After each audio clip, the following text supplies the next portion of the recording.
Assalamu alaikum wa rahmatullahi wa barakatuh. Today, inshallah, we will start with a new century in English literature or English poetry.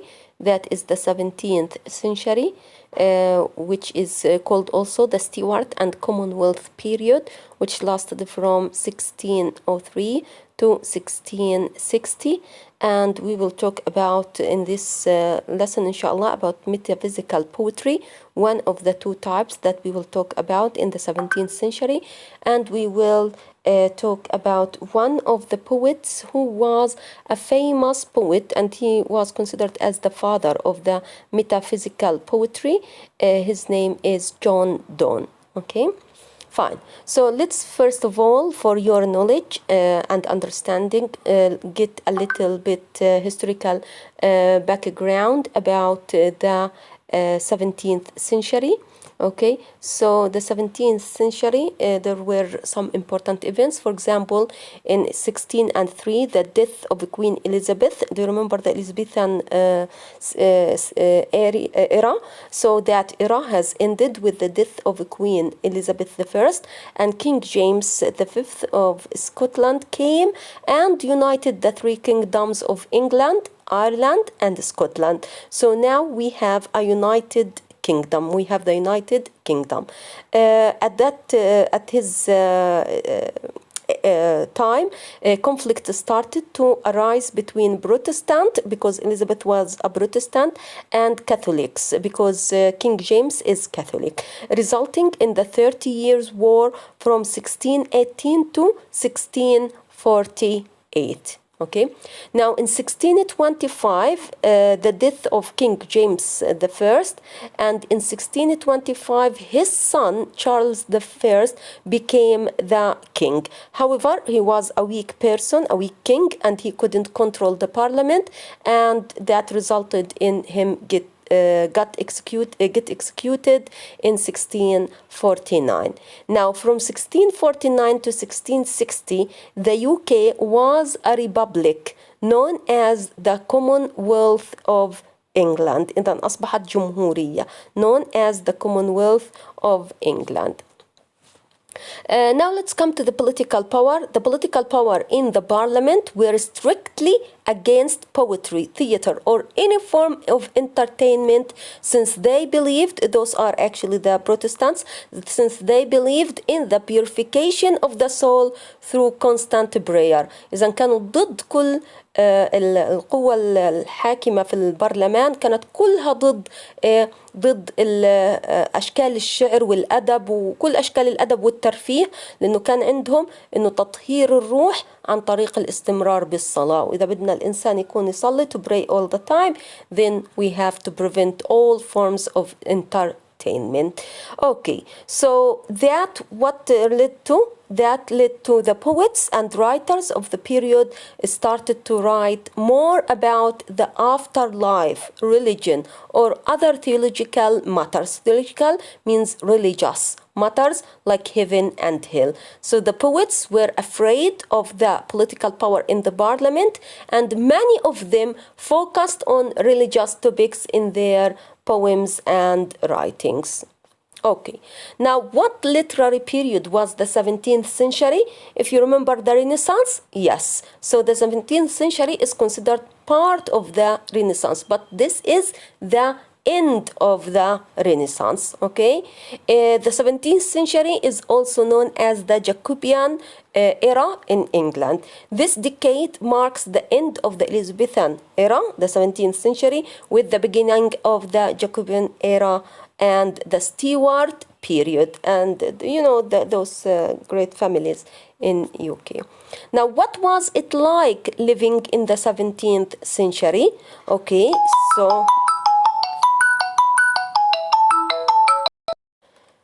So what was it like living in the 17th century? Of course, for the upper class and the middle class, life grew more comfortable, but for the poor people, life changed little at the end of the 17th century.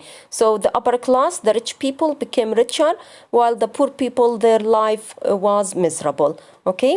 A writer estimated that half the population could afford, which is really prosperous, could afford to eat meat every day. So in other words, about 50% of the people were wealthy or at least reasonably well off. So the economic situation during the 17th century was really good in UK. Now, two main types of poetry can be noticed when we study the 17th century. The first one is the metaphysical poetry, and the second one is the cavalier poetry. So we will focus today, inshallah, on the first type, the metaphysical poetry. So what is metaphysical poetry? Okay, so we will now go to talk about the metaphysical poetry. What is metaphysical poetry? From the word actually metaphysical, it seems that when you want to describe something or talk about something, you use physical things instead of the symbol things that are known, or natural things that are known. So we will see that there are conceits. Conceits are weird and strange, actually, metaphors. So, for example, you compare your broken heart to a broken clock. Okay, so this is a conceit. So let's come and understand the metaphysical poetry. Common features of metaphysical poetry include elaborate similes and metaphors, extended poetic conceits, and paradoxes. Colloquial speech يعني كلام المحليين, and an interest in exploring the interplay between the physical and spiritual world, and between the big and the small. Poets associated with metaphysical poetry include John Donne, George Herbert, Andrew Marvell, and Henry Vaughan.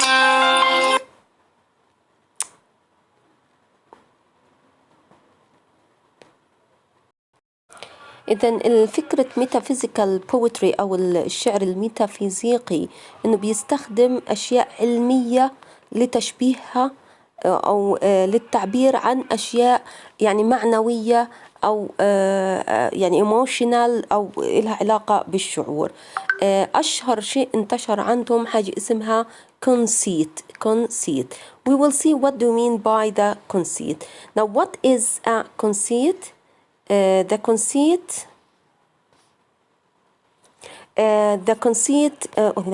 conceits usually demand your attention because the comparison seems so far-fetched. يعني صعب الواحد يفهمها. For example, a broken heart is like a damaged clock. يعني يجي الشاعر يكتب عن قلبه المكسور من الحب كأنه ساعة مدمرة، الساعة العادية بس مكسرة ومدمرة. So what's the relationship between the heart and the clock? So the relationship between a broken heart and a damaged clock is unconventional. يعني في الشعر السابق عمرهم ما استخدموا هذه الأشياء العادية أو اللي لها علاقة بالتكنولوجيا، اللي لها علاقة بالاختراعات، لم تستخدم مسبقا في التعبير أو تشبيهها بالأشياء المعنوية والأشياء لها علاقة بالشعور وبالإحساس. So, but once you think about it, you can see the connection. حتى لو أنا شفت إيش دخل القلب المتألم أو المكسور بالساعة المكسورة, at the end of the day, we are talking about broken things. Okay? Now, John Donne, that we will talk about today, the poet John Donne is known as the founder of the metaphysical poetry. He belonged to a religious family and was educated privately during his early years. Now, he joined Oxford University, but he didn't complete his studies. Then he went to another school, which is the legal school, to become a lawyer. After that, also during being a student at university, and after that he was writing poetry. Later he was awarded an honorary doctorate from Cambridge University. So John Donne is the founder of the metaphysical poetry. He belonged to a religious family. He joined Oxford University.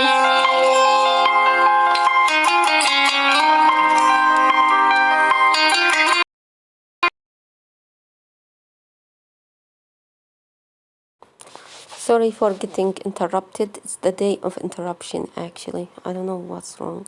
Anyway, so we talked about John Donne. We said that he was the founder of the metaphysical poetry. He wasn't successful in his study at Oxford, so he joined a legal school and pursued his education there. He continued writing poetry while he was a student and later after his graduation. Now, what are the characteristics of Donne's love poetry? Most of Donne's love poetry is entirely inventive and unconventional. احنا حكينا انه هو استخدم الشعر او هو يعتبر من اوجد الشعر الميتافيزيقي، والشعر الميتافيزيقي بيعتمد على التشبيهات والكنايات الغريبة، لانه بيعتمد على استخدام الاختراعات، أسماء اختراعات وأسماء أغراض تكنولوجية بيستخدمها الإنسان لأمور spiritual or emotional. Okay, so he was unconventional in form, content and style. In many of his poems, we will see also in the style he made, in the form he made changes actually. In many of his poems, Donne uses far-fetched images. The language he uses is highly imaginative, very passionate, full of wit, and some of his love poems, like The Flea, contain highly erotic allusions. So actually the flea, here the flea اللي هو البرغوث, he used it in his poem. There is a poem for him which is titled The Flea. In The Flea, he actually compared the relationship between him and his lover. That flea bit him and then bit his lover. So he thought that he was united with his lover inside the flea. يعني تخيلوا التشبيهات اللي عمال بيعملها، انه البرغوث قرصه وبعدين قرص حبيبته، فهو اعتبر انه الان هو وياها توحدوا معا في داخل جسم البرغوث. And he considered that flea as the house of them after marriage. It's their house. It's the place that is uniting them. Can you imagine? To the extent that he asked his beloved one not to kill the flea. She wanted to kill the flea, but he asked her not to kill the flea. And when she killed the flea, he was disappointed, but then he tried to make use of that. So maybe you can go and find about the flea. It's an interesting actually poem in which he's trying to convince his lover to be with him and that she will not lose anything, similar to killing a flea. Okay, so that was The Flea. Now, Donne initially wrote poems based on romance. At the beginning, he was, a young man, found the metaphysical poetry, and he was writing about love, okay, and romance in general. But after that, he started to write, he moved into more religious themes because of his job at that time. So he's not anymore the immature young man. Now he converted to Catholicism, from Catholicism to Anglicanism, the official church of England, and he became a priest, أصبح راهب, and the dean of St. Paul's Cathedral in London. So at the beginning, this is what you need to know. At the beginning in his life, he was writing about love, but later he wrote about religious themes. Okay, now we will read a poem for him, not about love. The one about love is The Flea, which I told you about. But today we will learn about Death Be Not Proud. So Death Be Not Proud, from the title you can notice what literary device does he use here. Do you remember in the previous session we talked about the figures of speech? So here, Death Be Not Proud. So this is personification. Yes, this is personification. He is addressing the death as if it is a human being. And he tells the death not to be proud, not to be proud. Now I want to ask you a question. Why would death be proud? What makes death proud of itself? Can you think? What does death usually do? Yes, he takes the souls of people. Okay, another question. Can anybody beat the death? Can anybody escape from death? No, they can't. So death is proud of itself because it can kill or cause the all people to lose their souls, all creatures. He takes the souls of all creatures, and no one and nothing can beat it. So that's why death is proud of itself. Now, John Donne here is telling the death not to be proud. Why? So let's read this poem and understand why John Donne tells death not to be proud. Okay, now we will listen to the poem. It is from Holy Sonnets, and those holy sonnets focused يعني ديني, okay, focused on the religious beliefs and ideals. In the poem, Donne is speaking directly to death as though he is a person. We said that. As you read the poem, try to figure out what Donne is telling death. What is he telling death? So we will listen to the poem, and while listening to the poem, you can also at the same time read with it. Today, inshallah, I'll make someone else read for you from the YouTube, okay? So this is the poem. It's not a very long poem. And before we listen to it, you can notice how many lines are here. 1, 2, 3, 4, 5, 6, 7, 8, 9, 10, 11, 12, 13, 14. 14 lines? What does it remind you of? Which type of poems have 14 lines? Yes, the sonnets. The sonnets. Now I want you to notice the stanzas. Now with every full stop, we have a stanza. 1, 2, 3, 4. One stanza. 1, 2, 3, 4. The second stanza. 1, 2, 3, 4. The fourth stanza. And then two lines alone. What do we call this? Quatrain. So the fourth line stanza, we call it quatrain. So how many quatrains do we have? 3 quatrains and a couplet. Similar to the form of which type of sonnets? 3 quatrains and a couplet. The Petrarchan or the Shakespearean? Yes, of course, the Shakespearean. But if you examine the rhyme, you will find that it is A, B, B, A. Right? A, B, B, A. Okay? A, B. Oh, okay. So now C, D, D, C. And then E, E. So this is not the Shakespearean form. It is the Petrarchan form. If you go back to the previous sessions, you would find that Shakespearean is supposed to be A, B, A, B, C, D, C, D, E, F, E, F, G, G. Okay? But this is a change in the form that we talked about with John Donne. So he made a mixture of the Petrarchan sonnet and the Shakespearean sonnet. Also, when read them, though we have 3 quatrains and a couplet, you would find that the first 8 lines or the first 2 quatrains are the octave, while the second 2 quatrains and the couplet, or the third quatrain and the couplet, are the sestet. So he made a mixture between the 2 types. Okay, now let's listen to the poem. While listening, please follow with the lines.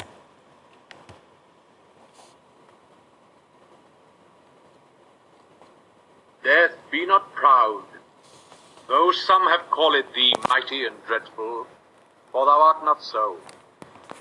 For those whom thou think'st thou dost overthrow, die not, poor death, nor yet canst thou kill me. From rest and sleep, which but thy picture be, much pleasure, then from thee much more must flow. And soonest our best men with thee do go, rest of their bones and souls delivering. Thou art slave to fate, chance, kings, and desperate men, and dost with poison, war, and sickness dwell, And poppy or charms can make us sleep as well and better than thy stroke. Why swell'st thou then? One short sleep past, we wake eternally, and death shall be no more. Death, thou shalt die. Okay, so that was the poem. Death, be not proud, thou somehow have called thee. Okay, fine. So let's come to here in this poem. We notice that John Donne is using the metaphor of death. The poet argues that death is not permanent and it serves as an eternal pathway to life hereafter. Hereafter اللي هي الآخرة. He also has demonstrated the Christian doctrine of resurrection, البعث, and immortality, الخلود, of the soul, calling death as an inferior. إذا جون دون استخدم الموت هنا اوكي للتأكيد على انه الموت is not permanent، مش دائم، مش هو الشيء الابدي في حياتنا. هو صح النتيجة الحتمية في حياتنا والآخرتنا، ولكنه عبارة عن محطة انتقال eternal pathway، محطة انتقال للحياة الأخرى. اوكي.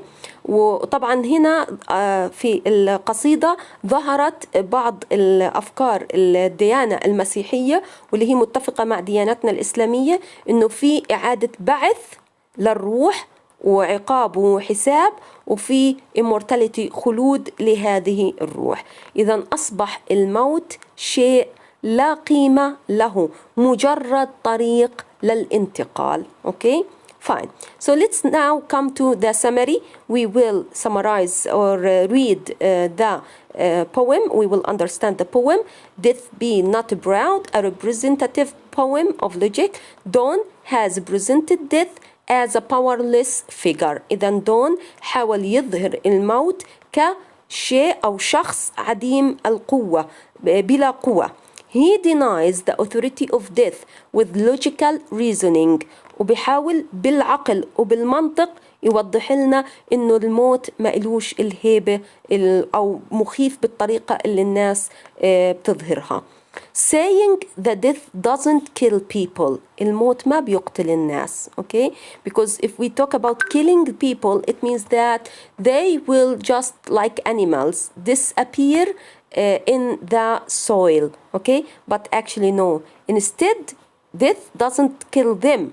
Instead, it liberates their souls and directs them to eternal life. هو في الواقع بيحرر روحهم and ويقودها to the eternal life، إلى الخلود.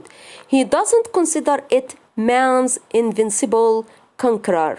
يعني it doesn't beat, it's not the strength or the power that man cannot beat.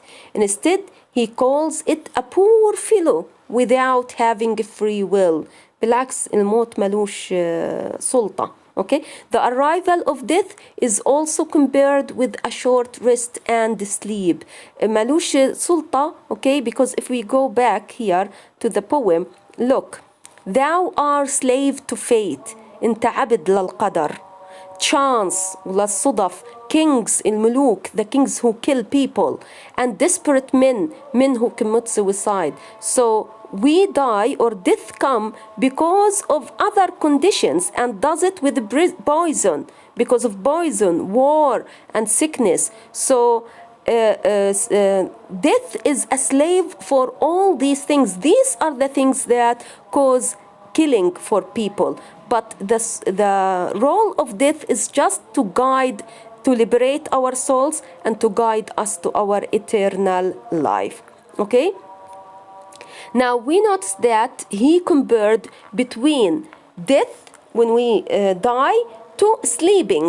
So you should consider death as a period of rest and sleep until you are resurrected and go to the heaven. إذا اعتبر الموت وكأنها مرحلة استراحة ونوم لفترة معينة لحد ما يتم البعث resurrection, and our souls go inshallah to the heaven. Okay? So the poet's denial to the conventional approach of death gives the reader a new interpretation. Okay, so now our poet has changed our understanding of death. Death is not the end of our life. It's just a transitional stage taking us to the eternal life. I hope this point is clear for you. Okay, now let's come to the major themes for death be not proud. So the major theme is the powerlessness of death. The poem mocks the position of death, يعني يسخر من موقف الموت, and argue that death is unworthy of fear or awe. So don't be scared of death. Don't be afraid of death. It's nothing. According to the poet, death gives birth to our souls. تخيلوا. So death is not actually the end, it's the birth of our souls, rebirth of our souls. Therefore, it should not consider itself mighty or superior, as death is not invincible. Okay, it can be beaten. Okay, the poet also considers death an immense pleasure similar to sleep and rest. تخيلوا, غير انه هو مجرد اعتبره محطة وانه طريقة لإعادة ولادة أرواحنا, لا, اعتبروا كمان اشي يعني سعيد, اشي مريح. It's similar to sleep and rest. For him, the drugs can also provide the same experience. So he compared death to drugs. Actually, when you have drugs, you may go to sleep. The same thing with death. Consider death as a drug that you took, and now you will go to rest and sleep. The poem foreshadows the realistic presentation of death and also firmly believes in eternal life after death. So he wants us to be realistic, to accept the idea of death as a normal idea in our life, and that death is not the end of our life, but actually it is a stage where our souls are reborn. Okay, and also to believe that we will come back. This means that our religious belief is strong, because we know that after death there is life. Now the form, I talked about the form, so I won't go through this. So the form is a sonnet, and I told you that it was a mixture between the Shakespearean and the Petrarchan sonnet. Shakespearean because you have 3 quatrains and a couplet. Petrarchan because you have the rhyme of the Petrarchan sonnet, A, B, B, A, and so on. Now, another point that I mentioned, though we have 3 quatrains, we found that the first 2 quatrains are the octave in the Petrarchan, and the 6 lines, which is the quatrain and the couplet, are considered as the sestet. So he actually was innovative in his way of writing the sonnet. Okay? So we talked about this. Now let's come to analysis of the poetic devices in Death Be Not Proud. The first poetic device or literary device or figure of speech is personification. We said that he personified death throughout the poem and talked to the death as if it was a human being. Okay? Now there was a metaphor. Okay, when there are 3 metaphors in this poem. The first one is death being not proud. Here, death is compared to a proud man. Yes, there is personification, but also next to the personification we can talk about the metaphor. So the death is compared to a proud man. The second is use in the 9th line, thou art slave to fate. So he show the death as a servant of events that end life, such as bad luck. Okay, إذن الموت نفسه مش هو اللي بموت الناس، ولكن الأحداث الدرامية اللي بتحصل أو التراجيدية اللي بتحصل في حياتنا هي اللي بتكون وصلتنا لنهاية الحياة. ودور الموت إنه فقط ينقل أرواحنا للعالم الآخر. So these events could be bad luck, accidents, royal decrees يعني يحكموا علينا بالإعدام, murder, war, and illness. in the last line, in an extended metaphor, where the death is compared to the non-existent or unrealistic object. I'll show you this line in the poem. So look at, and death, one short sleep past, we walk eternally. Okay, then he says that the death is just a short sleep, and after that we wake up and live eternally. Okay, and death shall be no more. والموت سيختفي. Death will disappear. Death, thou shall die. أيها الموت أنت الذي ستموت. إذن we will live eternally. حنصير خالدين، والموت نفسه هو اللي حيموت. Can you notice this irony? So death, which is supposed to put an end to our lives, okay, is the one which will end at the end, and we will survive. So this is the metaphor here, the extended metaphor here. Okay, or you can say metaphor. Now alliteration, definitely there are many examples of alliteration in this poem. Repetition of the first sound. For example, for those who thou thinkest thou, does it overthrow. Die not, poor death, nor yet canst thou kill me much. Okay, and you can look at them, all of them. Look at the last line, and death shall be no more. Death, thou shalt die. Okay, now the irony, we talked about the irony. The irony means a statement that may mean something different from or the opposite of what is written or said. Irony often expresses something other than their literal intention, often in a humorous way, but not here, okay? Not in this poem. Now, when Donne ends the poem with the paradox and irony, there is a paradox. Death, thou shalt die. So death, which is responsible about our death, is the one who will die at the end, while the human beings will live eternally. So there is a paradox. في عندي تناقض. الموت المسؤول عن الموت، يعني اللي مسبب للموت واللي هو بياخد أرواح الناس، هو اللي في النهاية حيموت، والناس طبعا الكويسين حيعيشوا خالدين. So this is paradox and irony. Okay, thanks for watching, and pardon me for the interruptions that happened during the video.